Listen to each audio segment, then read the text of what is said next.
Hey y'all, it is your girl AP and welcome back to my channel. Let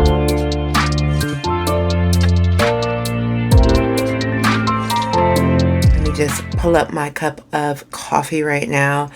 Y'all, it is like 4 something in the afternoon and I'm drinking coffee, but I got a long evening ahead of me to get some things done, so I figured I might as well rejuvenate myself. And of course, as a DS patient or duodenal switch patient, there's definitely protein in my coffee. I know it has been a while since I've been on my channel here, like as myself personally.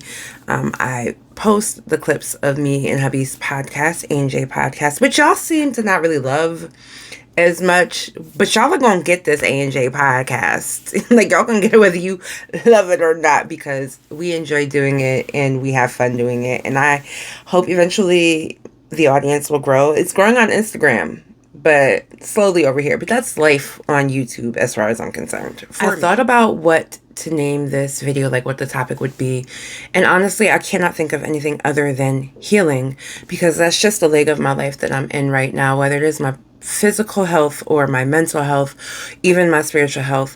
Healing is that space that I'm in life right now. So that's what I'm going to talk about. And there's a couple of different things going on, so I figured I might as well share for those who are not my audience over on IG, but you may be my audience over here. I can kind of like just loop you guys in and just let you know where this healing journey is taking me right now. So first things first, I want to address, like, today I purposely came barefaced. If you follow me on Instagram, and I think I might have talked about it briefly here, I have nodular acne. It's a form of hormonal acne, and it's a result of having weight loss surgery. But of course I would get the like worst type of acne there is to have, although I think what I have is considered to be a mild case. I don't know. I actually go see a physical dermatologist. I've seen a telehealth one, but a physical dermatologist this Friday. Y'all, I think I've talked about it here, but it's been messing with me. Like, it's hard to look at my face and see the outbreaks. Like, I'm having an active outbreak right now.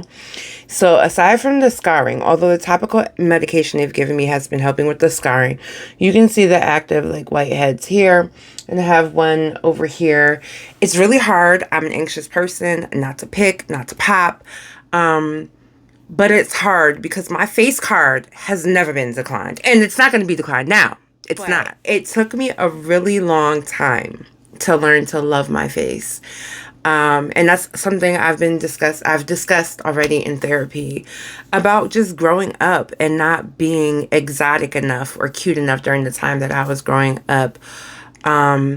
So it took me a long time to like get into my face and feel like your face is good enough as is. You know what I mean? And I didn't wear makeup for a long time. Like, I didn't wear makeup until I was an adult, like in my 30s, y'all. But y'all were here for that.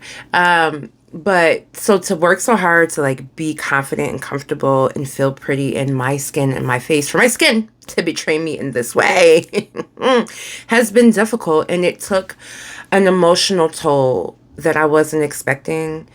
And a part of me felt like, you're being really frivolous right now, AP. Like, you are being really like petty. You've accomplished a lot. Like, you've gotten this weight loss surgery, you've gotten your hip replaced. Like, you should be grateful. Jehovah has blessed you. And I still feel that way. But I also still feel a type of way about what my skin is going through right now. So I brought it up to my therapist. And one of the things she told me was like, you have to stop feeling shame and guilt for your feelings. What you do with those feelings, you know, that is what matters more. But you're feeling those feelings. You're not wrong for your feelings. And so it's been a little bit of a tussle. Like, I won't lie to y'all. I've cried. I've prayed about it and then felt stupid for praying about my skin, like, and then prayed some more to ask for.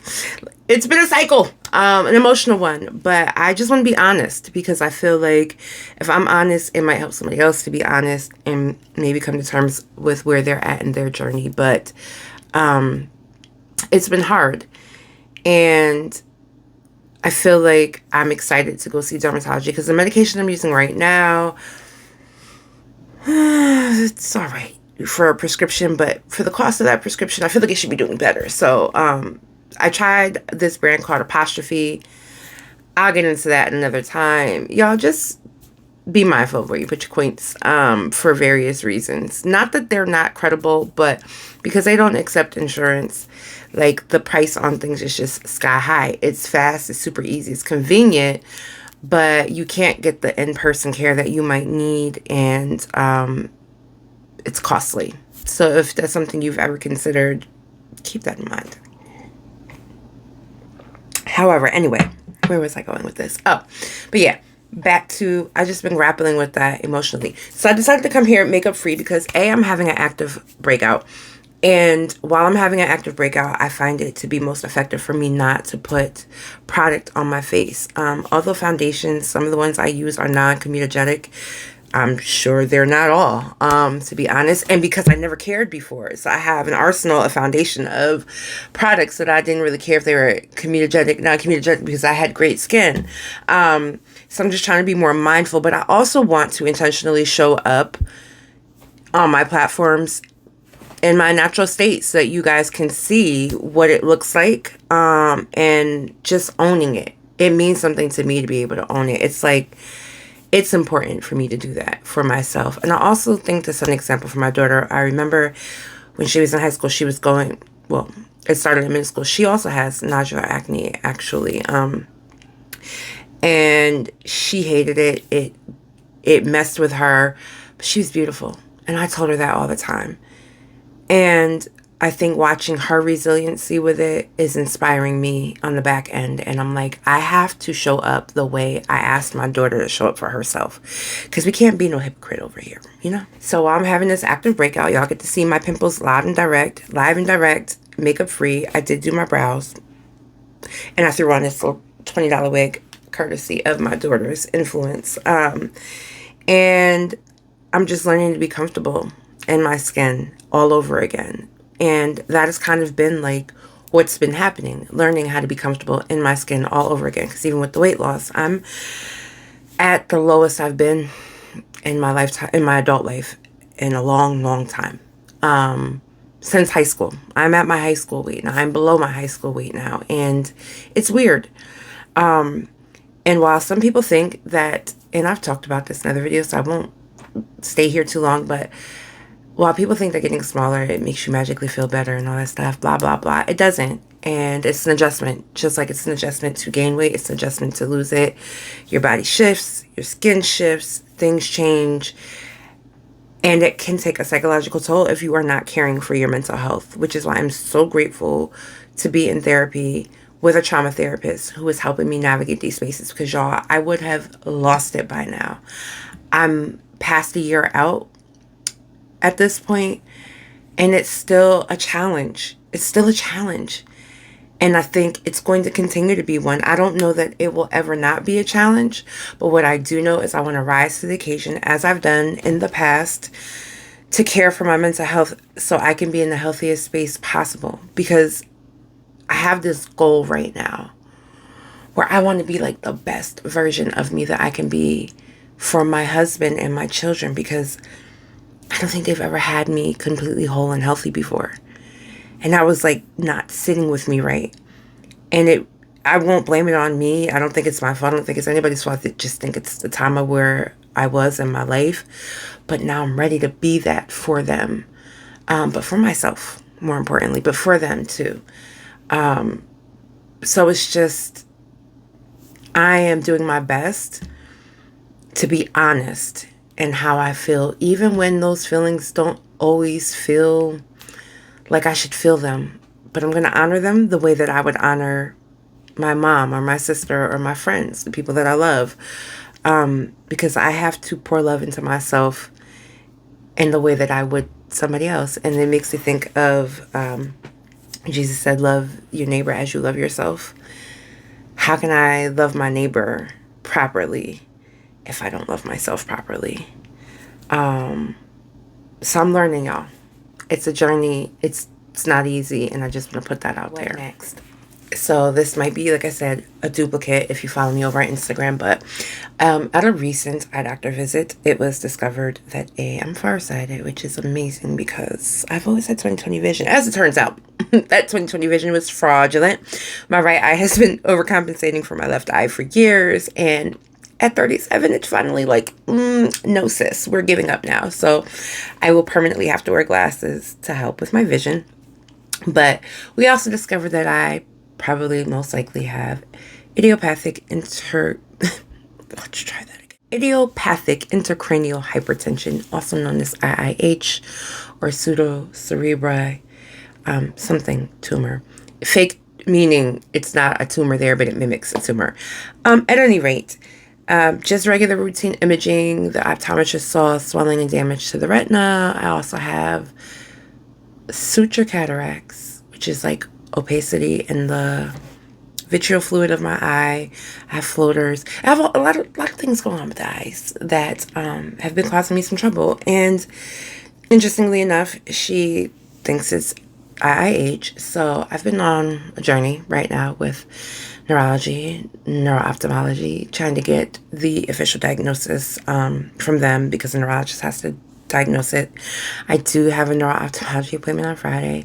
I had a horrendous experience in the ER the other night. I need an MRI and a lumbar puncture to get a formalized diagnosis or formal diagnosis. But at any rate, I had a breakdown. I won't lie, you guys. Like, I cried a lot. Not because I have IIH, because it's definitely treatable, but because I presented with symptoms years ago, brought it to my primary care physician. And for those who want to know, the symptoms were hearing my heartbeat in my ear, which is a form of tinnitus. What I thought were sinus headaches and fluid behind the eyes was really brain fluid. And, you know, a few other blurry visions, things like that. They prescribed me these lovely blue light glasses, which aren't going to help when you're farsighted. You need real prescription. But also, I was told to lose weight. Or, you know, it's probably high blood pressure. It was a host of things, but we never got to the actual issue. So, and initially, my first symptoms showed up when I was pregnant with my son in 2016. And that was fluid behind the eyes. And they thought it was high blood pressure, but I didn't have high blood pressure through my pregnancy. So for the last 6 years, I've probably been coping or dealing with this. And it's caused some damage that's permanent, that can't be reversed. And I'm pissed. I'm mad. Because once again, I felt like I've been dismissed by the healthcare system. I was told to lose weight because even if it is IIH, what do you think the number one thing is to treat it? Weight loss. Because it's most common in overweight women in childbearing age. So anywhere from 24 to 45 or something like that. But it just felt like, 6 years, it took y'all 6 years to get to this point. Like, I'm glad I went to the eye doctors. I'm glad my eye doctors, because I have a new one. Not the original eye doctor who saw the blurriness. I meant the fluid. It was just like, blood pressure. I'm glad the optometrist caught it. Shout out to VisionWorks and Tucker. But I started to feel like I was unraveling. And I realized I was being triggered because I deal with medical trauma. It's a very real thing, especially after my experiences in the medical and healthcare system in the U.S. But I'm using coping skills and communication skills that I'm learning in therapy. And once again, I am so grateful for therapy because if I were not in therapy, I feel like what was a couple of crying episodes could have been a real meltdown for me. And it's not that I didn't feel like I was teetering on that meltdown, because sis will be honest, all right? She fragile over here, okay? But because I've been getting the care and because I've been actively working on those things in therapy, it was way more manageable. And of course, I would never forget to state that prayer works for me. It's not a cure-all, but it's definitely a coping mechanism. So all of these things combined are helping me navigate this in a healthy manner, which for the first time in my life, I'm so proud of, because I just wasn't a healthy person for a really long time, and I didn't handle things in a healthy way for a really long time. So to be in a space where I can acknowledge that I am intentionally, not reactively, but intentionally making choices to care for my health and my mental state of mind is a phenomenal growth for me. And I feel an immense amount of gratitude for that. I never give myself credit for growth. And I never want to sit here and act like I'm bomb at this. I got all the answers, because I certainly don't. But I do think it's important for me to acknowledge, like, there's been a lot of growth for me. Sometimes I'm sad that it took me till 37 to get here. But I'm also very grateful to be alive, to have the opportunity to grow. And I say that statement, and I don't say it lightly, so I'm going to insert a trigger warning here. I have made unaliving attempts on myself in the past. I did deal with unaliving ideation. There's a technical term for that. We'll put it here on the screen. I'm just trying not to get censored here. I was not always, and nobody knew either. You know what I mean? Like, people saw me.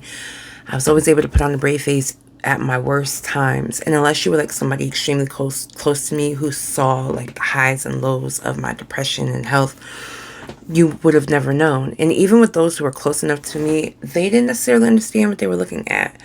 My friends were often frustrated with my absences and my flakiness and my inconsistencies. I'm glad that some of those friends maintained into this age, because they now formally understand what the issue is. But being that that was my headspace for a really long time, to be here and alive, despite the struggles of the last 5 to 6 years with my health, where I definitely struggled with unaliving ideation during that time, I'm grateful, and I'm going to try not to cry here. I am grateful to be alive to talk about it. I am grateful for a husband who was ready to take me to the psych board if he needed to personally, but who also made it his business to understand me and my mental health. I'm grateful for support groups. I'm grateful for therapy.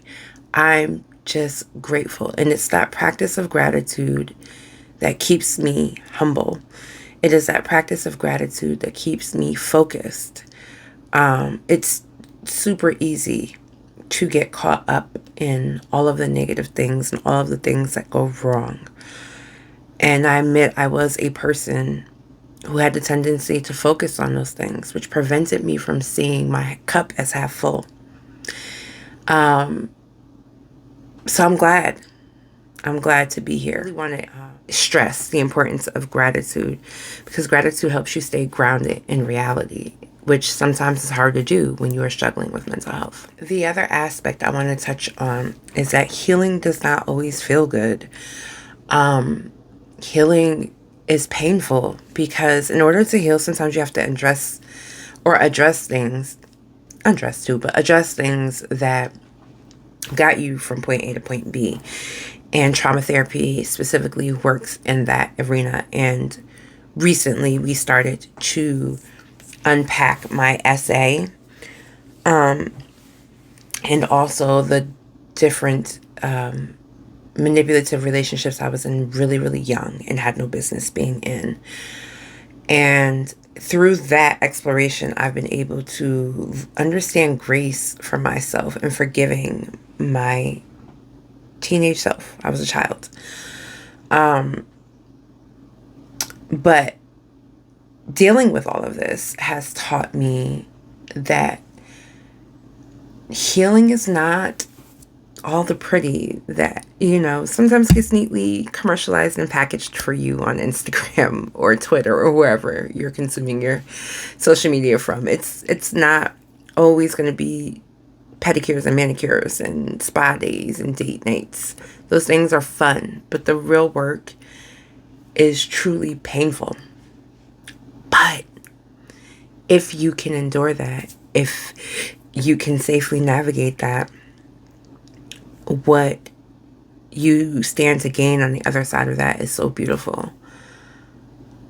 I feel as if I'm finally in a place where I can really start to explain to my husband some things. And as we're going through this process and he's being super supportive and I'm sharing, he's like, the light bulbs are going off. Oh, okay, I get this about you now. And to feel understood and heard has meant more to me than anything. But here's the other side of healing. Just because you are in the space of healing and growth and maturation does not mean that everyone around you will be. And you will have to expect that even if someone is your close loved one, they may not be ready to acknowledge your trauma, your history, your experiences, your feelings. They may acknowledge them, but may not understand them. And so never go into this experience thinking that this is going to be a healing for everyone around you, because it won't be. This is your healing. And you also have to learn to be at peace with the fact that sometimes your loved ones will never understand, or it may take them longer to understand. But this healing is not about everybody else's understanding. It is about your own. And you have to learn to be okay with that. But in doing that, also remember that just as you and I are struggling or learning to deal with our traumas and the things we've been through, so are your loved ones. And dare I say, while we're in the culture of cutoff and everybody's, boundaries, toxicity, blah, blah, blah, and these things are all very important and very true. Setting boundaries does not mean lack of compassion. If you are setting boundaries for yourself because there's toxicity in your relationships, whether it's your family or a loved, a intimate relationship or a platonic one, remember that that person may have unhealed trauma themselves or things that they've never addressed. Even in setting boundaries, you can use compassion, because showing compassion doesn't mean you don't love yourself. It just makes me think about how we want God's compassion. And that's if you are a person who believes in God. If you don't, there's no disrespect here. But for me and for those who do, we want God's compassion. Are we willing to give it to other people? And I recognized about myself that I was not necessarily that person who was ready to give other people compassion, because I felt wronged. I'm the victim here. And in some of these situations, I definitely was. There was no getting around that. But what has helped me to heal and to forgive, not for them, but for me, is to understand their humanity. And to keep in mind, because I have a video about this from a couple of years ago, everyone is a villain in someone's story. So while I can definitely point out those who have been villains to me, I've definitely been the villain to those in my life. Some who are still current and present, some who are not. But let compassion lead you as you're traversing your personal self-care and your healing journey, because that's important. So before I wrap this up, I want to share that I will be hosting a room on a new app called Circle Voices. I'm going to drop a link below. It is a peer-led support group app where you can join for a fee, and join. There's support groups for every and any topic that you can think of, but mine is going to be focused on the healing, but the navigation of mental and physical wellness. And it will be to help people where you can join anonymously, or you can use your name, but anonymously be able to share their journeys, what they're going through, get resources and support from those who are in similar situations, or those who might be ahead, or just if you need to vent. So make sure you check out the link below. I will be hosting a room every Sunday at 8:30 p.m. Eastern Standard Time. And if it's something that interests you, or you know someone who might be interested, I would love it if you would share it with them. That's my time, y'all. I know today's video was kind of heavy. But I hope not in a bad way, because I promise y'all it's coming from a great place. It's coming from a place of just honesty and transparency, in hopes that if you stumble across this, you can feel motivated to go care for yourself as well. You deserve to do that. So I hope this video finds you guys well and hopefully inspired to do something for your mental health and wellness. And I will catch you guys on my next video. Bye.